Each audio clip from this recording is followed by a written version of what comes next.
의 뒤를 이어 이스라엘의 지도자가 된 이 여호수아의 인도 아래 가나안 정복 전쟁에 나선 이스라엘 백성들은 마침내 하나님이 약속하신 대로 이 가나안 대적들과의 모든 전쟁에서 승리를 거두게 되었습니다. 그러나 그 가나안 땅에는 여전히 이스라엘 백성들이 차지하고 정복해야 할 더 많은 땅들이 남아 있었어요.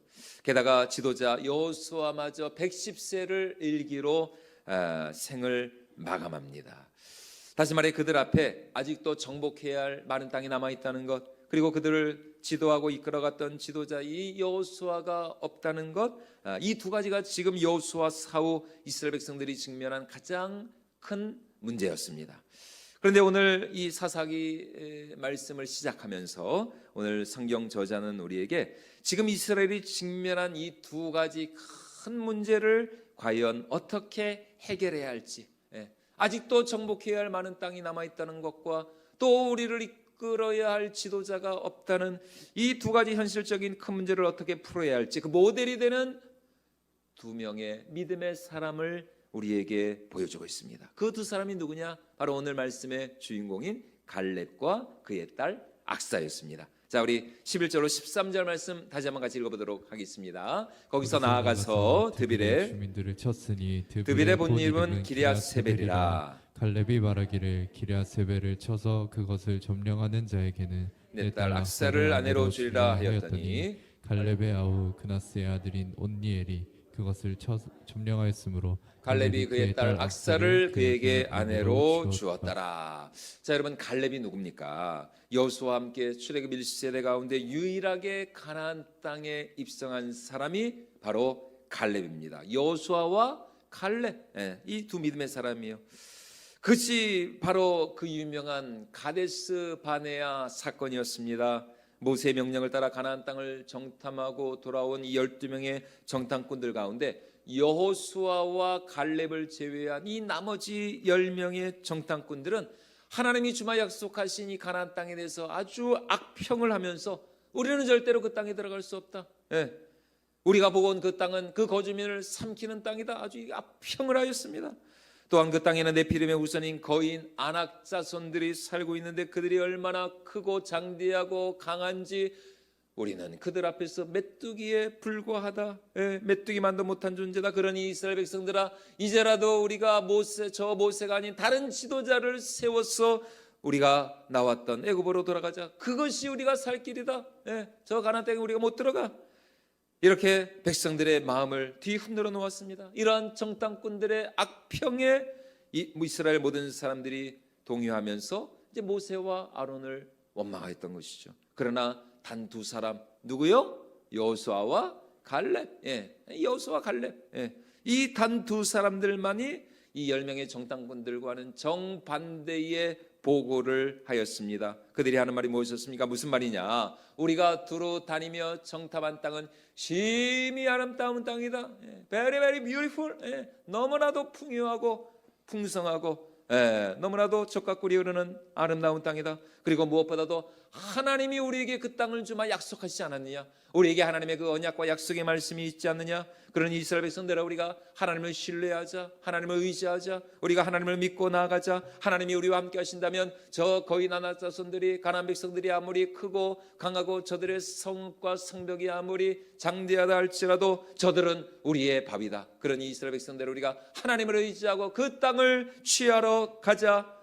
이것이 바로 여호수아와 갈렙의 믿음의 보고였습니다. 자, 우리 민수기 14장 말씀 우리 같이 한번 읽어보도록 하겠습니다. 그 땅을 정탐한 자 중 눈의 아들 여호수아와 여분네 아들 갈렙이 자기들의 옷을 찢고 이스라엘 자손의 온 회중에게 말하여 이르되 우리가 두루다니며 정탐한 땅은 심히 아름다운 땅이라 여호와께서 우리를 기뻐하시면 우리를 그 땅으로 인도하여 들이시고 그 땅을 우리에게 주시리라. 이는 과연 젖과 꿀이 흐르는 땅이니라. 다만 여호와를 거역하지는 말라. 또 그 땅 백성을 두려워하지 말라. 그들은 우리의 먹이라. 그들의 보호자는 그들에게서 떠났고 여호와는 우리와 함께 하시느니라. 그들을 두려워하지 말라 하나.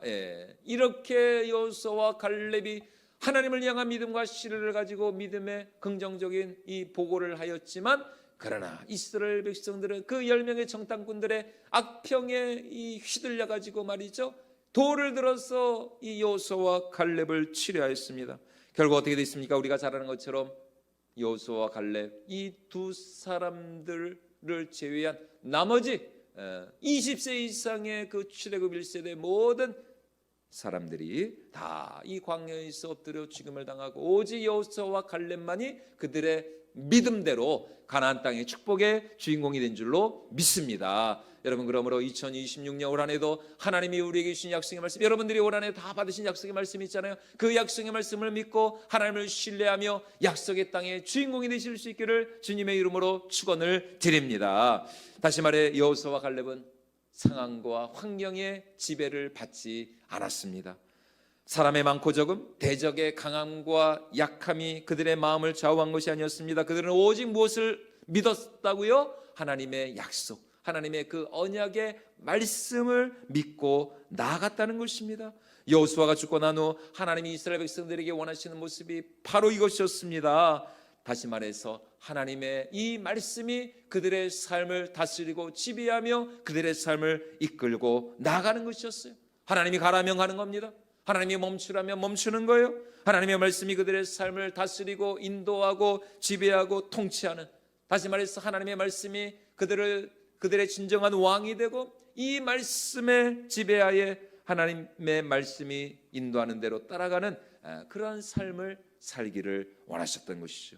비록 모세와 같은 혹은 여호수아와 같은 지도자는 없을지라도 그 모세와 여호수아를 실질적으로 지도하고 인도한 하나님의 말씀이 이스라엘 백성들의 삶을 다스리는 왕이 되기를 원하셨던 것이죠.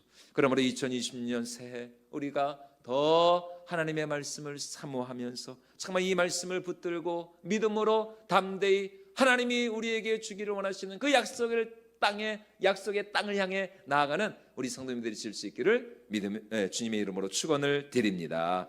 그런 우리 삶에 하나님의 말씀이 빛이 되고 등대가 되고 또 우리 인생길을 환하게 비추는 생명의 빛이 될 줄로 믿습니다. 그래서 시편 119편에서도 시인은 이렇게 우리에게 말씀하고 있죠. 우리 시편 119편 105절 같이 읽도록 하겠습니다. 주의 말씀은 내 발의 등이요 내 길의 빛이니이다. 2020년 안에 정말 하나님의 이 말씀이 우리의 삶을 비추는, 우리의 인생 걸음걸음을 인도하는 빛이 되고 또 등대가 될 수 있기를 주님의 이름으로 축원을 드립니다. 자, 그런데 오늘 이 갈렙이 기럇세벨을 공격하기 전에 한 가지 파격적인 제안을 내놓습니다. 그것이 무엇이었느냐? 기럇세벨을 정복하는 자에게는 누구를 주겠다고요? 내 딸 악사를 주겠다. 내 딸을 주겠다. 아마도 이 악사라는 아가씨가 그 당시 이 모든 이 남성들이, 젊은 남성들이 동경하는 그런 여인이었던 것 같습니다. 그러니까 이 갈렙이 자기 딸을 걸고 이런 제안을 했겠죠. 그런데 우리가 절대로 이 말을 오해하면 안 됩니다. 지금 악사는 그렇다고 해서 이 가나안 정복 전쟁의 어떤 무슨 전리품으로 그렇게 팔려가는 그런 의미가 아닙니다. 오히려 갈렙에게 있어서 이 악사, 이 자신의 딸 악사는 누구보다도 소중한, 정말 무엇과도 바꿀 수 없는, 그가 가장 아끼고 사랑하는 소중한 딸이었습니다. 왜냐하면 그 다음 말씀을 통해서 알 수 있는 것처럼 이 악사가 이 아버지 갈렙에게 셈을 구했을 때에 아버지 갈렙이 윗셈과 아랫셈 이 두 개의 셈을 주었거든요. 자, 그렇다면 갈렙은 왜 기럇세벨을 정복하는 자에게 자기 딸 악사를 주겠다 하였을까? 그것은 바로 갈렙에게 있어서 이 가나안 정복 전쟁, 이 기럇세벨을 정복하는 이 일은 자신의 딸 악사만큼이나 너무나도 소중하고 중요한 일이었기 때문이었습니다. 무슨 말이냐? 지금 갈렙이 속한 유다 지파는 그들이 제비 뽑아 얻은 거의 대부분의 땅을 차지하였습니다. 그래서 앞서 말씀을 통해 확인할 수 있는 것처럼 지금 유다 지파는 산지와 남방과 평지에 거하는 가나안 족속들, 특별히 이 헤브론에 거주하는 거인 아낙 자손의 세 아들들을 죽였거든요. 거의 이 정복 전쟁을 거의 마무리 단계에 지금 들어선 것입니다. 자, 우리 8절로 10절 말씀 같이 한번 읽어보도록 하겠습니다. 유다 자손이 예루살렘을 쳐서 점령하여 칼날로 치고 그 성을 불살랐으며 그 위에 유다 자손이 내려가서 산지와 남방과 평지에 거주하는 가나안 족속과 싸웠고 유다가 또 가서 헤브론에 거주하는 가나안 족속을 쳐서 세세와 아이만과 달메를 죽였더라. 헤브론의 본 이름은 기럇 아르바였더라. 한마디로 이제 유다 지파는 이 가나안 정복 전쟁, 그들이 제비 뽑아 얻은 거의 대부분의 땅을 지금 차지하였습니다. 뭐 쉽게 말하면은 이 가나안 정복 전쟁이 거의 8분 응선, 9분 응선을 넘은 거예요. 이제 조금만 더 힘을 내면 그들이 제비 뽑아 얻은 그 전 지역을 완전히 점령할 수 있습니다. 그런데 지금 유다 지파는 오랜 전쟁 끝에 너무 지쳐 있습니다. 힘든 싸움을 쉼없이 싸워왔기 때문이요. 그래서 그들 가운데 아마 몇몇 사람들이 아마 그냥 이쯤에서 그냥 이 전쟁을 끝내자, 싸움을 멈추자는 소리가 여기저기서 들려왔을 것입니다. 아니, 우리가 이 정도만 해도 대단한 것 아니냐, 이 정도면 충분한 것 아니냐, 이제 우리도 좀 쉬자, 누리자, 즐기자. 그러나 갈렙은 만약 여기서 우리가 안주하고 멈추고 이 전쟁을 주저한다면, 이 전쟁을 싸우지 않는다면 그것이 결국은 아직도 여전히 대부분의 땅을 분배받지 못하고 차지하지 못한 다른 지파들에게 악영향을 끼칠 수 있을 것이라고 생각을 한 겁니다. 그러니까 뭔가 특단의 대책을 세우자. 이 기럇세벨만 정복하면 되는데 이 마지막 남은 이 최후의 이 기럇세벨을 정복할 그 묘수가 무엇인가? 결국 갈렙은 이 기럇세벨을 정복하기 위해서, 이 남은 전쟁을 마무리하기 위해서 자신의 딸 악사를 내건 것입니다. 누구든지 곧 기럇세벨을 정복하는 자에게는 내 딸 악사를 아내로 주겠다. 다시 말해 갈렙은 자신의 사랑하는 딸이 악사를 내어줄 정도로 지금 이스라엘 백성들이, 아니 유다 지파가 이 하나님 나라의 이 거룩한 전쟁을 끝까지 완수하기를 원하셨던 것입니다. 그만큼 갈렙은 하나님의 마음을 아는 사람이었고, 또 자신의 딸 악사가 이 거룩한 하나님 나라의 전쟁을 위하여서 또 하나님의 영광을 위한 그런 거룩한 통로로 쓰임받기를 원했다는 것입니다. 결국 갈렙의 이 희생적인 결단과 헌신으로 인하여서 갈렙의 조카 온니엘이 기럇세벨을 점령하였고, 유다 지파는 이 전쟁의 마지막 고비를 성공적으로 넘게 되었다라는 것입니다. 그리고 이것이 지금 하나님께서 다른 이스라엘 12지파들에게 원하시는 모습이었어요. 다시 말해 갈렙과 같이 하나님을 위해서라면, 또 정말 하나님의 나라와 영광을 위해서라면 자신이 가장 아끼는 것까지도 이 자신의 전부를 내어놓을 그런 각오와 결단이 있어야 한다라는 것입니다. 여러분, 갈렙이라고 왜 악사가 귀하지 않았겠습니까? 이따 나중에 또 보겠지만 이 갈렙에게 있어서 이 악사는 정말 어느 열아들 정말 부럽지 않은, 이 갈렙이가 진정으로 아끼고 사랑했던 진짜 장자가 이 악사였거든요. 너무나 귀한 자신의 사랑하는 딸이었습니다. 하지만 그는 하나님을 위해서라면, 또 자신의 가장 귀한 것조차 아낌없이 내어놓을 줄 아는 그런 믿음의 사람이었던 것이죠. 그러므로 오늘 우리가 소유해야 할 믿음이 무엇입니까? 하나님의 나라와 영광을 위해서라면 나의 가장 귀한 것까지도 아낌없이 내어놓을 줄 아는 그런 결단과 각오가 오늘 우리 가운데 있어야 할 줄로 믿습니다. 여러분, 하나님의 나라는 바로 그러한 믿음의 사람들의 각오와 결단을 통해서 이 땅 가운데 임하게 된다는 것입니다.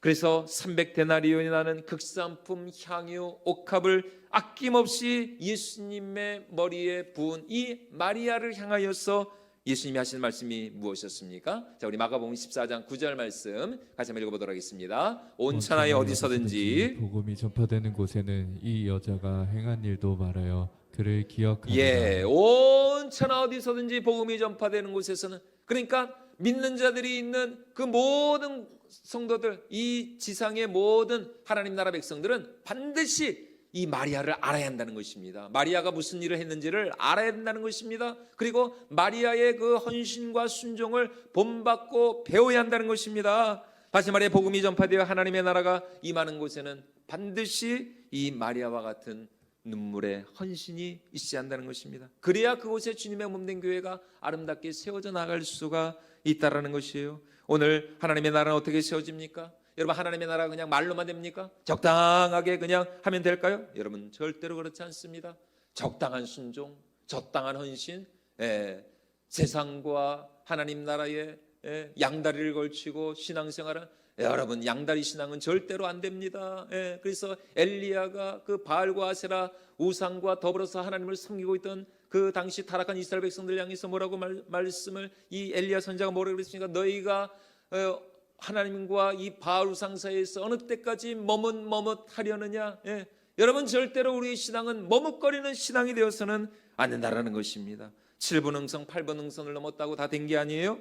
하나님의 나라는 우리의 전부를 요구한다는 것입니다.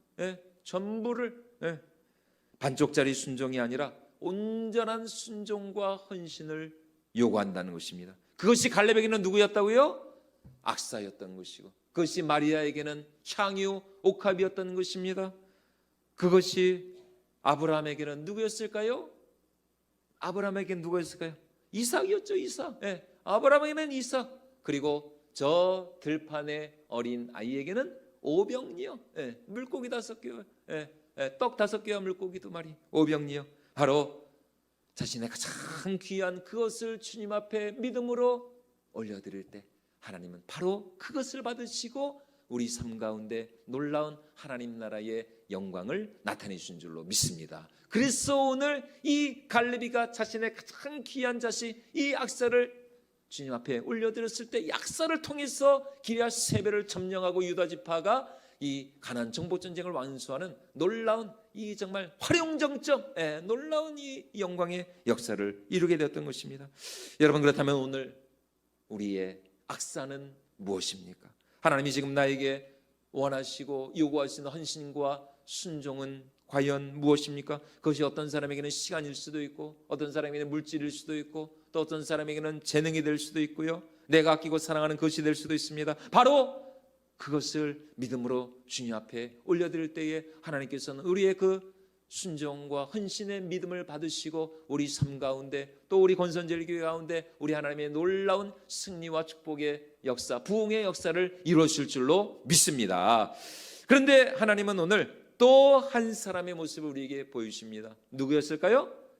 갈렙의 딸 악사였습니다. 부전자존이라고 말이죠. 지금 악사는 아버지 갈렙만큼이나 하나님이 이스라엘에게 원하시는 참된 믿음의 모습이 무엇인지를 우리에게 보여주고 있다는 것이에요. 자, 우리 14절과 15절 말씀 다시 한번 같이 읽어보도록 하겠습니다. 악사가 출가할 때에 그에게 청하여 자기 아버지에게 밭을 구하고자 하고 나귀에서 내림에 갈렙이 묻되 내가 무엇을 원하느냐 하니 이르되 내게 복을 주소서 아버지께서 나를 남방으로 보내시니 샘물도 내게 주소서 하매 갈렙이 윗샘과 아랫샘을 그에게 주었더라. 자, 지금 이 악사가 자기 이제 신랑이 된 온니엘에게 하는 말입니다. 온니엘에게 뭐라고 하느냐? 아이고 여보시오 신랑님 온니엘이시여, 그렇게 꺼다 놓은 보릿자루처럼 가만히 있지 말고 우리 아버지한테 가가지고 땅을 좀 구하라는 겁니다. 땅을. 왜냐하면 지금 이 유다 지파의 이 리더가 갈렙이었으니까 이 갈렙한테 가가지고 우리 아버지한테 가가지고 우리가 먹고 살 땅을 구하라는 것입니다. 그래야 우리가 그 땅에서 풍족히 우리가 먹고 살 수 있지 않겠느냐. 그래서 악사는 자기 남편을 향해 빨리 아버지, 그러니까 이제 장인이죠. 이 온니엘에게 있어서는 장인에게 가가지고 농사지을 땅을 구하라 이렇게 재촉을 하고 있는 것입니다. 하지만 악사의 요구는 여기서 그치지 않았습니다. 이제는 아예 한수를 더 떠서 자기가 직접 아버지 갈렙에게 가가지고 셈을 요구합니다. 여러분, 여자가, 그것도 시집가는 여인이, 딸이 말이죠, 자기 아버지에게 가가지고 무엇을 구한다? 이것은 그 당시 3000년 전, 죄에서 지금으로부터 3000년 전 그 당시 고대 근동 문화에서는 있을 수 없는 일이었습니다. 더군다나 지금 악사가 무엇을 구하고 있다고요? 셈을 구하고, 셈. 고대 근동 지방에서 이 셈이라고 하는 것은 지금 우리 식으로 말하면은 거의 뭐 유전과 같은 엄청난 가치를 지닌 자원이 바로 그 당시에 셈이었습니다. 뭐 지금처럼 뭐 농사 기술이 발달하고 관계수로가 발달한 그런 시대가 아니었기 때문에 셈이 있어야만 농사를 안정적으로 지을 수 있고 가축을 먹일 수가 있었거든요. 그런데 지금 악사가 무엇을 요구하고 있습니까? 자기 남편을 시켜가지고 농사지을 땅을 구하게 하더니 이제는 아예 자기가 직접 나서가지고 셈을 구합니다. 그래서 결국 갈렙이 이 자기 딸 악사에게 어떻게 합니까? 셈을 주긴 주는데 셈을 하나만 아니라 2개나 줍니다. 윗셈과 아랫셈, 윗셈과 아랫셈. 자, 우리 오늘 15절 말씀을 다시 한번 같이 읽어보도록 하겠습니다. 15절 말씀 함께 읽습니다. 시작. 이르되 내게 복을 주소서 아버지께서 나를 남방으로 보내시니 샘물도 내게 주소서 하매 갈렙이 윗셈과 아랫셈을 그에게 주었다. 예, 무엇과 무엇을 주었다고요? 윗셈과 아랫셈. 예, 여러분 이게 그냥 괜히 나오는 말이 아닙니다. 성경을 읽을 때 물론 뭐 우리가 다독을 하는 것도 중요하지만 한 글자 한 글자 정독을 하면서 과연 이 말씀에 어떤 의미가 있는 것인가? 물론 이제 그거는 이제 목사가 해야 할 일이죠. 여러분들은 그냥 많이 읽으십시오. 그냥 뜻은 제가 다 가르쳐 드릴 테니까 여러분들은 올해도 하여튼 우리 최정기 장로님을 본받아서 다독을 하시기 바랍니다. 자, 그런데 윗셈과 아랫셈, 윗셈과 아랫셈 이게 도대체 무슨 뜻인가? 왜 윗셈과 아랫셈을 주었느냐? 여러분 잘 아시는 것처럼 구약시대 당시 장자들은 얼만큼의 몫을 받았을까요? 일반 자식들보다 장자는 항상 어떤 몫이요? 예, 갑절의 몫을 받. 갑절. 내가 하나를 받으면은 우리 장자는 두 몫을 받는 거예요. 갑절의 몫을. 그런데 지금 갈렙이가 자신의 딸 악사에게 윗셈과 아랫셈, 갑절의 두 몫의 이 셈을 주고 있었다는 것입니다. 여러분 갈렙에게 있어서 자식이 악사밖에 없었을까요? 그냥 우리가 일반적으로 상식적으로 생각해 볼 때 갈렙에게 있어서 딸이 악사밖에 없었을까요? 그렇지 않죠. 다른 자식들이 당연히 있었겠죠. 아들도 있었을 것이고 딸들도 있었을 것입니다. 그런데 갈렙은 유일하게 이 악사에게 윗셈과 아랫셈, 갑절의 몫을 준 거예요. 그만큼 갈렙은 자신의 딸 악사를 사랑했고 이 갈렙에게 있어서 진정한 장자는 누구였느냐? 자신의 딸 악사였던. 그 분명히 이 갈렙에게 아들들도 있었을 것인데 갈렙의 진정한 장자는 악사였다는 것이 악사. 지금 하나님이 이스라엘 12지파에게 주고자 하시는 메시지가 바로 이것입니다. 이스라엘 백성들아, 제발 너희도 이 악사와 같은 믿음을 가지라는 것입니다. 그렇게 그냥 소극적으로 그냥 소심하게 가만히 있지만 말고 이 악사처럼 말이죠. 그래서 이름이 악사인 거예요. 악사. 그냥 악랄하게 악착같이 그냥 아싸라게 정말 악착같이 하나님의 은혜와 축복과 하나님의 응답과 능력을 구하라는 것입니다. 좀 가만히 있지 말고 이 악사처럼 하나님 앞에 나와서 땅도 구하고 샘도 구하고 정말 밭을 구하고 말이죠. 그러면 어떻게 해주시겠다는 것입니까? 하나님께서 그들의 소원대로 그들의 요구대로 하나님이 이루어 주시겠다는 것입니다. 지금 이 연약한 아녀자도 이 악사도 이렇게 적극적인 믿음을 가지고 장자의 복을 받는데 너희 이스라엘 용사들아 너희는 지금 뭐 하고 있는 것이냐? 이미 하나님이 이 땅을 너희에게 주마 이미 하나님이 이 땅을 이스라엘 백성들에게 주겠다고 약속하셨거든요. 그러므로 너희가 믿음으로 나가 싸우기만 한다면 하나님이 이 땅을 주실 터인데 왜 그렇게 그냥 가만히 꽂아놓은 자루처럼 가만히 앉아만 있는 것이냐? 그러지 말고 이 악사와 같이 담대하게 하나님 앞에 나아가 축복을 구하고 은혜를 구하고 능력을 구하라. 여러분 그래서 예수님도 뭐라 그러셨어요? 천국은 어떤 자의 것이다? 이제 오늘 새벽에 나오신 분들은 다 아는 겁니다. 천국은 침노하는 자의 것이다. 자, 우리 마태복음 11장 12절 말씀 같이 한번 읽어보도록 하겠습니다. 세례 요한의 때부터 지금까지 천국은 침노를 당하나니 침노하는 자는 빼앗느니라. 침노하는 자는 빼앗느니라. 다시 말해 하나님의 나라는 어떤 자의 것이다? 침노하는 자의 것이다. 빼앗는 자의 것이다. 오늘 갈렙과 같은 그리고 악사와 같은 믿음의 사람들에 의해서 지금도 천국은 침노를 당하고 있습니다. 공격을 당하고 있다는 거예요. 그리고 그렇게 침노하는 자는 누구나 천국의 은혜와 축복을 받아 누리게 될 것입니다. 그러므로 오늘 하나님이 우리에게 원하시는 믿음은 절대로 소극적인 믿음이 아닙니다. 여러분 믿음은 절대로 소극적이 되어서 안 됩니다. 믿음에 있어서만큼은 우리는 절대적으로 적극적인 믿음의 소유자가 되어야 한다는 것입니다. 하나님의 나라는 대단히 진취적이고 능동적입니다. 그래서 우리 예수님이 승천하기 직전에 제자들에게 무엇이라고 말씀하셨습니까? 하늘과 땅의 모든 권세를 내게 주셨으니 그러므로 너희는 가만히 있어. 그러므로 너희는 가만히 있으라 그랬어요. 그러므로 너희는 가서 가라. 여러분 절대로 예수님이 제자들에게 가만히 있으라고 하신 적이 없습니다. 그러므로 너희는 가서 모든 족속으로 제자를 삼아. 모든 족속입니다. 모든 족속. 이스라엘을 넘어서 모든 족속, 이 지구상에 있는 모든 족속에 가서 아버지와 아들과 성령의 이름으로 세례를 주고 내가 너희에게 분부한 모든 것을 가르쳐 지키게 하라. 여러분 얼마나 이 예수님의 지상명령 자체가 얼마나 적극적이고 능동적인지 모릅니다. 하나님의 나라는 가만히 앉아만 있는다고 여러분 하나님의 나라가 우리 가운데 이루어지는 게 아니에요. 다시 말해 하나님의 나라는 침노하는 자 구하고 찾고 두드리는 자의 것이라는 것입니다. 그래서 예수님도 이렇게 우리에게 말씀하셨죠. 자, 우리 마태복음 7장 7절과 8절 말씀 같이 한번 읽어보도록 하겠습니다. 구하라 그리하면 너희에게 주실 것이요 찾으라 그리하면 찾아낼 것이요 문을 두드리라 그리하면 너희에게 열릴 것이니 구하는 이마다 다 받을 것이요 찾는 이는 찾아낼 것이요 두드리는 이에게는 열릴 것이니라. 그러면서 이제 예수님이 제자들에게 이렇게 결론적으로 도전을 하시죠. 자, 우리 마태복음 7장 11절 말씀입니다. 같이 읽도록 하겠습니다. 너희가 악한 자라도 좋은 것으로 자식에게 줄 줄 알거든 하물며 하늘에 계신 너희 아버지께서 구하는 자에게 좋은 것으로 주시지 않겠느냐. 예, 좋은 것으로 주시지 않겠느냐. 여러분, 주신다는 말이 안 주신다는 말이요? 주신다는 것이죠. 당연히 주신다는 것입니다. 악한 자라도 자기 자신에게는 좋은 것을 주려고 하는데 하물며 하늘에 계신 너희 하늘아버지께서 그 신실하시고 선하시고 천능하신 하늘아버지께서 구하는 자에게 왜 좋은 것을 아니요 가장 좋은 것을 주시지 않겠느냐. 당연히 주신다는 것입니다. 그러므로 악사와 같은 믿음을 가지고 기도하고 간구하며 믿음으로 순종할 때 하나님이 약속하신 축복의 땅을 축복의 유업을 우리가 반드시 받아 누리게 될 줄로 믿습니다. 왜냐하면 이 가나안 땅의 주인은 누구세요? 지금 이스라엘 백성들이 정복해야 할 가나안 땅의 주인은 누구세요? 하나님이시죠. 이 땅의 주인은 하나님이십니다. 우리 인생의 생사복이 하나님의 손에 달려 있습니다. 역사의 주관자는 하나님이시고 만물의 주관자가 되시는 분이 여호와 하나님이시며 또 우리 하나님만이 참된 축복의 근원이 되시는 줄로 믿습니다. 그 하나님을 향하여서 믿음으로 간구하라는 것입니다. 사랑하는 여러분, 오늘 우리 안에 악사와 같은 정말 하나님의 축복을 향한 거룩한 욕심이 우리에게 있습니까?